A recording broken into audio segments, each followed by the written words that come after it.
विशाल वार्तालापलाई हामी गर्न सक्छौँ।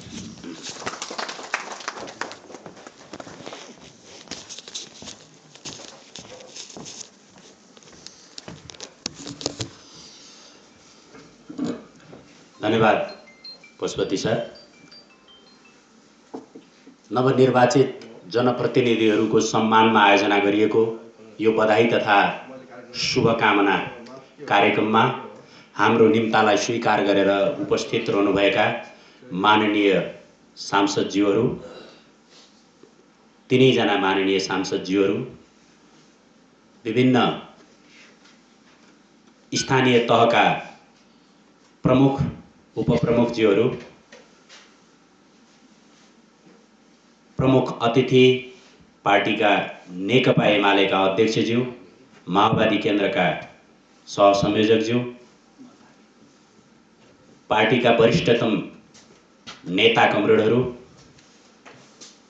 यो चारैवटा संगठन सम्बद्ध आयोजक मित्रहरू, यहाँहरू सबैलाई मेरो व्यक्तिगत तर्फबाट, आजको यस समारोहको तर्फबाट, नेपाल बुद्धिजीवी परिषद जिल्ला कार्य समिति सोलुखुम्बुको तर्फबाट हार्दिक स्वागत तथा न्यानो अभिवादन व्यक्त गर्न चाहन्छु। ग्रहण गरिदिनु होला। अघि नै पशुपतिजीले भनिसक्नु भएको छ, कार्यक्रमको परम्परागत ट्रेन अनुसार सभाको अध्यक्षता गर्ने मान्छेले सभाको विसर्जनका सिलसिलामा आफ्ना अभिव्यक्तिहरू राख्दा पनि हुन्थ्यो। तर मैले यहाँ मान्यज्यूहरूसँग अलिकति अनुमति मागेँ। किन त भन्दा उहाँहरूको अभिव्यक्ति पूर्व मैले आफ्ना केही दृष्टिकोणहरू राखेँ, हाम्रा केही अपेक्षाहरू राखेँ भनेदेखि नै हाम्रा अपेक्षामा केन्द्रित भएर उहाँहरूले एकछिन पछाडि आफ्ना प्रतिक्रियाहरू अभिव्यक्त गर्न सहज हुनेछ भन्ने विश्वासका साथ हामी आयोजकको तर्फबाट केही अपेक्षाहरू यहाँ प्रस्तुत गर्ने अनुमति मागेको हो। हामी स्थानीय निकायका जनप्रतिनिधिहरू र केन्द्र र प्रदेशमा निर्वाचित हुनुभएका जिल्लाका जनप्रतिनिधिहरूका सम्मुखमा छौँ। यो किसिमको अवसर दुर्लभ अवसर पनि हुन सक्छ। भोलिका दिनमा प्रदेश सभाको बैठक सुरुवात भएपछि, प्रतिनिधि सभाको बैठक सुरुवात भएपछि माननीय प्रतिनिधि सभा सदस्य राजधानीमा हुनुहुनेछ र प्रदेश सभाका माननीय सांसदहरू प्रदेशको राजधानीमा हुनुहुनेछ। अनि उहाँहरूको उपस्थित हुने जिल्ला सदरमुकाममा उपस्थित हुने शेड्युल सँगै हुन नसक्ने स्थिति पनि बन्न सक्नेछ र यो कार्यक्रममा यस्तै गरी कार्यक्रममा जुटेर हामीले आफ्ना अपेक्षाहरू, सुझावहरू, प्रतिक्रियाहरू व्यक्त गर्ने अवसर पनि नमिल्न सक्नेछ। त्यसकारणले यो दुर्लभ अवसरलाई म अत्यन्त होशियारीपूर्वक उपयोग गर्ने अनुमति चाहन्छु। यतापट्टि त आयोजकतिरका पेसाकर्मी र बुद्धिजीवीहरू नै हुनुहुन्छ, त्यसकारणले म यतैतिर फर्केर बोल्ने अनुमति चाहन्छु। किनभने हामीले सुनाउन खोजेको जसलाई हो उहाँहरू यहाँ डाइसमा हुनुहुन्छ। हामी एउटा सन्दर्भ म यहाँबाट मलाई लागेको कुरा म यहाँहरूका बीचमा अभिव्यक्त गर्न चाहन्छु। जनताले भोट दिए, स्थानीय तह, प्रतिनिधि सभा र प्रदेश सभा सबैमा हाम्रा जनप्रतिनिधिहरू छानिनु भएको छ। उत्साहजनक परिणाम प्राप्त गरेका छौँ हामीले। उत्साहजनक प्राप्त यो जुन परिणाम छ, यो परिणाम जनताले कुन विश्वासको जगमा उभिएर दिए भन्ने कुरा हाम्रा जनप्रतिनिधिहरूले सधैँभरि शिरमा र हृदयमा सँगसँगै सजाउनु हुनेछ भन्ने मलाई विश्वास छ र यो हाम्रो अपेक्षा छ। यो भनेको यो देशमा अब राजनीतिक आन्दोलन समाप्त भयो र राष्ट्रिय समृद्धिको अभियानमा अगाडि जानुपर्ने राष्ट्रको साझा र मूल कर्तव्य र कार्यभार हुन आएको छ। त्यसका निम्ति अब राजनीतिक स्थायित्वको जरुरी छ, स्थिर सरकारको जरुरी छ र स्थिर सरकार र राजनीतिक स्थायित्वको अपेक्षा भइरहेको बेला हाम्रो दलको, हाम्रो वामपन्थी शक्तिहरूको, दुईटा कम्युनिस्ट पार्टीहरूको, नेकपा एमाले र एकीकृत नेकपा माओवादी केन्द्रको मूल नेतृत्वले राष्ट्रको त्यो आवश्यकतालाई बोध गरेर जुन निर्वाचनमा पार्टी एकतासम्म जाने कार्यनीति अनुरूप यो वाम तालमेल गरेर निर्वाचनमा जाने स्थिति पैदा भयो। त्यसपछि जनतामा एउटा आशाको सञ्चार भयो। अब चाहिँ स्थायी सरकार हामीले आफ्नो अभिमतलाई ठिक ढङ्गले जाहेर गऱ्यौँ भने स्थायी सरकार बन्न सक्ने परिस्थिति निर्माण भयो भन्ने त्यो विश्वासका कारणले गर्दा, अथवा भनौँ स्थायी सरकारको पक्षमा, राष्ट्रिय समृद्धिको पक्षमा, वाम एकताको पक्षमा र एउटै कम्युनिस्ट केन्द्र स्थापना गरेर राष्ट्रको खुशालीको हासिल गर्ने दिशामा अब परिस्थिति अगाडि बढ्छ भन्ने आशामा यो एकताको पक्षमा प्राप्त भएको यो जनमत हो। यो कारणले गर्दा हामीले आफ्नो ठाउँबाट आफ्नो औकात र हैसियत बमोजिम जनताको अभिमत जुन भावनामा अभिप्रेरित भएको छ, जुन भावनाबाट अभिप्रेरित भएर प्रकट भएको छ, त्यसको पक्षमा अभिमत जाहेर गर्नका निम्ति हाम्रा निर्वाचित जनप्रतिनिधिहरूले आफ्ना ठाउँबाट जिम्मेवारीपूर्वक भूमिका निर्वाह गर्नुहुनेछ भन्ने सबैभन्दा पहिलो अपेक्षा हो। हामीले सामाजिक सञ्जाल, फेसबुक, विभिन्न सामाजिक सञ्जालहरूमा हेरेर ब्लगका शीर्षकहरूलाई हेरेर धारणा बनाउने हो भनेदेखि त परिस्थिति बिथोलिए जस्तो लाग्छ। तर मलाई त्यस्तो लाग्दैन। नेताहरू बडो जिम्मेवारीतापूर्वक गृह कार्यमा डटिरहनु भएको छ। मूल नेतृत्व जसले एकीकरणको निर्णय प्रक्रियामा प्रभाव राख्छ, त्यो नेतृत्वले कहीँ पनि गैर जिम्मेवार ढङ्गले अभिव्यक्ति दिएको छैन निर्वाचनको तालमेलभन्दा पछाडि। तर कहिलेकाहीँ हामी फेसबुकमा आएका समाचारका आधारमा धारणा बनाएर टिप्पणी पनि गरिरहेका हुन्छौँ। त्यस कारणले हामी जिम्मेवार नेता कार्यकर्ताहरूले एकतालाई सहयोग पुग्ने गरी वातावरण बनाइदिउँ। यो तर्फ हामी सबैको, विशेष गरी निर्वाचित जनप्रतिनिधिहरूको ध्यान जाओस् र आफ्नो औकात मुताबिक भूमिका निर्वाह होस् भन्ने अपेक्षा प्रकट गर्न चाहन्छु। अर्को एउटा कुरा, संयोगले, यहाँहरूको विश्वासले म यो वाम गठबन्धनको अहिलेको प्रदेश तथा प्रतिनिधि सभा निर्वाचनमा जिल्लाको घोषणापत्र बनाउने समितिको संयोजकको हैसियत मलाई वाम गठबन्धनले दिएको थियो। त्यसको हैसियतमा पनि म केही कुराहरू यहाँ राख्न चाहन्छु। जनताका बीचमा प्रतिबद्धता गरिएको छ।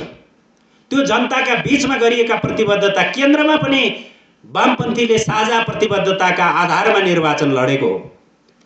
त्यो साझा प्रतिबद्धताको दायित्व कमरेड केपी ओलीले लिनुहोला, कमरेड प्रचण्डले लिनुहोला। तर यो जिल्लाको घोषणा पत्र जुन छ, जिल्लाको विकास सम्बन्धी तपाईहरूले जुन प्रतिबद्धता व्यक्त गर्नुभएको छ, त्यो प्रतिबद्धता तपाईहरूको ओनरसिप हुनुपर्दछ। त्यो तपाईहरूको दायित्व हो। अथवा माननीय सांसद हेमकुमार राई, माननीय सांसद उत्तम कुमार बस्नेत, माननीय सांसद बुद्धि कुमार राज भण्डारी, त्यो प्रतिबद्धता जाहेर गर्ने दायित्व यहाँहरूको छ र त्यसमा स्थानीय अधिकार सम्पन्न स्थानीय तहहरू मार्फत आफ्ना स्थानीय तहहरूको प्रभावकारी विकास गर्दै अगाडि बढ्ने दायित्व त्यहाँका स्थानीय जनप्रतिनिधिहरूको, गाउँपालिका नगरपालिकाका मेयर, उपमेयर, अध्यक्ष, उपाध्यक्ष लगायत जनप्रतिनिधिहरूको छ र अन्तर गाउँपालिका अथवा अन्तर स्थानीय तहको समन्वय गरेर विकास र निर्माणका गतिविधिहरू अगाडि बढाउने जिम्मेवारी जिल्ला समन्वय समितिको छ। त्यसकारणले यो यहाँ उपस्थित भएका ती जनप्रतिनिधिहरूको जिम्मेवारी दायित्वभित्र पर्दछ। त्यस कारणले म एउटा सामान्य सल्लाहको रूपमा एउटा सुझाव प्रस्तुत गर्न चाहन्छु। छिटै, यथाशक्य छिटो, सम्भव भएसम्म जतिसक्दो छिटो एउटा यस्तो किसिमको गोष्ठी सम्पन्न होस् जिल्लामा। त्यो घोषणापत्र हामीले अगाडि राखौँ, आवश्यक परेका विज्ञहरूलाई हायर गरौँ, अनुरोध गरौँ, बोलाउँ, सबै जनप्रतिनिधिहरू, निर्वाचित जनप्रतिनिधिहरू बसौँ, यहाँका कर्मचारीहरू बसौँ, बुद्धिजीवी पेसाकर्मीहरू बसौँ र एउटा साझा निष्कर्ष निकालौँ। त्यो प्रतिबद्धतालाई 5 वर्षको एउटा मार्गचित्र तयार गरौँ। 1 वर्षमा हामीले के प्रतिबद्धता पुरा गर्न सक्छौँ, 2 वर्षमा के प्रतिबद्धता पुरा गर्न सक्छौँ, 3 वर्षमा के गर्छौँ र 5 वर्षपछि हामीले बनाउन खोजेको जिल्लाको परिस्थिति के हो, त्यसलाई मध्यावधि मूल्याङ्कनको संरचना पनि तयार गरौँ। त्यसो भयो भने हामीलाई थाहा हुन्छ हामी अब कता हिँड्न चाहँदैछौँ।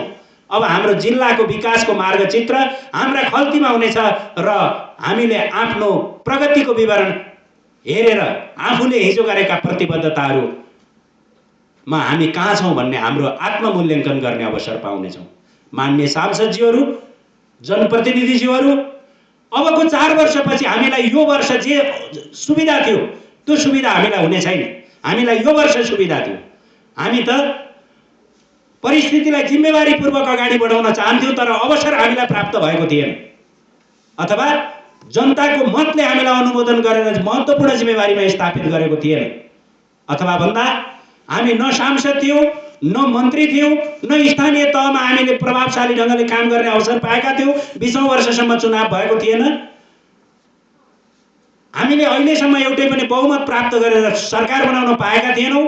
हामीले अवसर पाउने हो भने त त्यो अवसरलाई सही ढङ्गले सदुपयोग गर्छौँ। अवसर पाउनेले सदुपयोग गरेनन् भनेर त्यो भाषण गर्न पाउने सुनौलो अवसर थियो हामीसँग, तर 4 वर्षपछि त्यो अवसर हामीसँग हुने छैन। न राजतन्त्रले हामीलाई काम गर्न दिएन भन्न पाइन्छ, न सामन्तवादले हामीलाई रोक्यो भन्न पाइन्छ, न जनताको जनमत प्राप्त भएन र हामी काम गर्न सकेनौँ भन्न पाइन्छ, न बहुमत हामीले प्राप्त गर्न सकेनौँ र काम गर्न पाएनौँ भन्न पाइन्छ। केही पनि सुविधा हामीसँग छैन। त्यसकारणले 4 वर्ष पछाडि त हेर्नुहोला, हामीले श्वेतपत्र जारी गर्नुपर्नेछ। घोषणापत्र 5 वर्ष पछाडि अर्को निर्वाचनमा जाँदै गर्दा त हामी जनताका बीचमा घोषणापत्र फेरि लिएर जाउँला, तर 4 वर्षपछि हामी श्वेतपत्र लिएर जनताको बीचमा जानुपर्दछ।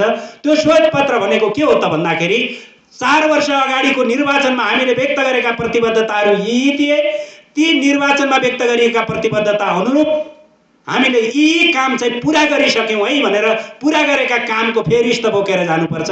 त्यो हो श्वेतपत्र भनेको। अनि 5औं वर्षको निर्वाचनमा चाहिँ हामी त्यो श्वेतपत्र र अब बाँकी कार्यभारहरू यी हुन् भनेर चाहिँ घोषणापत्र र श्वेतपत्रलाई सँगसँगै लिएर हामी जनताको बीचमा जाने हो। त्यसकारणले बडो जिम्मेवारीपूर्वक, गम्भीरतापूर्वक हामी काम गर्न सक्यौँ र परिस्थितिलाई जनताको आशा मुताबिक अगाडि बढाउन सक्यौँ भने बल्ल यो वामपन्थी प्रगतिशील र कम्युनिस्ट पार्टीको औचित्य यहाँ साबित हुनेछ। अब वामपन्थी कम्युनिस्ट पार्टीका अगाडि गर वा मरको स्थिति सिर्जना भएको छ। त्यसकारणले त्यसको प्रमुख पात्रको रूपमा जननिर्वाचित प्रतिनिधिहरू नै हुनुहुन्छ। त्यसकारणले गम्भीरतापूर्वक त्यसतर्फ ध्यान दिनको लागि म माननीय सांसदज्यूहरू, निर्वाचित जनप्रतिनिधिहरू सबैलाई हार्दिकतापूर्वक अनुरोध गर्न चाहन्छु। अन्तिममा मलाई एउटा प्रसङ्ग खड्किने गरेको छ। विशेष गरी सामाजिक सञ्जालहरू हेर्दा विभिन्न वर्गका, विभिन्न तहका, राष्ट्रिय स्तरका नेताहरूका अभिव्यक्तिहरू हेर्नुहोस्, बौद्धिक भनिएका व्यक्तिहरूका अभिव्यक्ति हेर्नुहोस्, ती अभिव्यक्तिहरूको तुलना गर्दा कता कता एक किसिमको असङ्गति जस्तो देख्छु मैले। कस्तो असङ्गति देख्छु भने बौद्धिकहरूले सोच्दा रहेछन्, साँच्चै त्यसरी सोच्छन् कि सोच्दैनन्, तर त्यहाँनिर काहीँ न काहीँ त्यो उनीहरूको भाव त्यहाँ झल्किन्छ। यो देश बनाउने दिमाग त हामीसँग छ, यो देश बनाउने योजना त हामीसँग छ, के गर्ने? राजनीतिमा हाम्रो पहुँच छैन, राजनीति गर्ने मान्छे पढ्दै पढ्दैनन्, राजनीति गर्ने मान्छे बुझ्दै बुझ्दैनन्, राजनीति गर्ने मान्छेलाई केही थाहै छैन। देश बनाउने खाका चाहिँ हामीसँग छ, पहुँच चाहिँ हाम्रो छैन भन्दा रहेछन् र राजनीतिज्ञहरूलाई अन्डर एस्टिमेट गर्दा रहेछन् बौद्धिकहरूले। अनि राजनीतिज्ञहरूका अभिव्यक्तिहरू सुन्दा हामीलाई लाग्छ जनतासँग भिजेका हामी छौँ, जनता चुनाव जितेका हामी छौँ, जनताका पीरमार्का बुझेका, हिजो राजनीतिक आन्दोलनबाट विकास हुँदै आएका, यो परिवर्तन गर्ने, राजनीतिक परिवर्तन गरेर यो गणतन्त्रको स्थिति सम्भव गर्ने हामी राजनीतिक कर्मीहरू छौँ भने कोठामा बसेर इन्टरनेटमा इमेलमा हेरेर अनि बौद्धिक विलास गर्ने यी बुद्धिजीवीहरू यी व्यावहारिक छैनन्, यी बुद्धिविलासी मात्रै हुन्, उनी कुनै अर्थमा पनि यिनीहरू विवेकी छैनन् भन्ने दृष्टिकोण चाहिँ राजनीतिज्ञहरूको कोणबाट आएको देखिन्छ। तर यी कुरामा सत्यता पनि होला, तर सत्यताको अंश भने आंशिक मात्रै छ। यथार्थ के हो भने बौद्धिकहरूले आफ्नो विधा अनुरूप सहयोग गर्ने हो, सुझाव गर्ने हो, योजना बनाउने हो, मार्गचित्र निर्माण गर्न सघाउने हो, देशको विकास र समृद्धिको यात्रामा कहाँसम्म पुर्याउने हो र कसरी पुर्याउने हो भन्ने कुराको मार्गदर्शन गर्ने हो। तर बडो स्पष्ट भयो हुन्छ बौद्धिकहरूले पनि गर्ने चाहिँ राजनीतिज्ञहरू मार्फत नै हो। राजनीतिक कर्मीहरूमा त्यो तत्परता भएन भने, राजनीतिक कर्मीहरूले त्यो अठोट र सङ्कल्पसहित साहस प्रदर्शन गर्न सकेनन् भने जतिसुकै राम्रा योजनाहरू पनि कामयाबी हुन सक्दैन। त्यसकारणले यसो भन्नुको अर्थ यहाँ के दिमाग, के साहस, के व्यवहार, के बुद्धि, सबै कुराको संयोजन भएर अगाडि बढ्नु पर्दछ। मैले यसो भन्दै गर्दा बौद्धिक र राजनीतिज्ञहरू अलग अलग चिज हुन् भनेर भन्न खोजेको होइन। एउटै राजनीतिज्ञ बौद्धिक हुन सक्छ र बौद्धिक पनि राजनीतिक व्यवहारिकताको ज्ञान भएको पनि हुन सक्दछ। मैले समग्रमा मैले अहिलेको ट्रेन्ड मान्छेहरूको चिन्तनको ट्रेन्डलाई हेर्दाखेरि मलाई आफूलाई लागेको कुरा यो भनेको। त्यसकारणले मैले यी अपेक्षाहरू प्रस्तुत गरेँ। मैले धेरै कुराहरू अघि नै सुरुमा भने यो जनप्रतिनिधिहरूको जमघट हामीलाई फेरि फेरि नजुर्न सक्छ भन्ने अर्थमा यो मौकाको फाइदा उठाएर यी कुराहरू भनिएको हो। मूलतः आजको यो कार्यक्रम बधाई र शुभकामना व्यक्त गर्नका लागि आयोजना भएको कार्यक्रम हो। लामो समयसम्म संसद निर्वाचित भइसकेपछि पनि संसदको बैठक बस्न नसकेको स्थितिले गर्दा माननीय सांसदहरू यहाँ उपलब्ध हुन सम्भव भयो। अब सम्भव नहुन पनि सक्दछ। जनताका बीचमा गरेका यहाँका प्रतिबद्धताहरू दृढतापूर्वक पुरा गर्ने काममा यहाँहरूलाई सफलता प्राप्त होस्।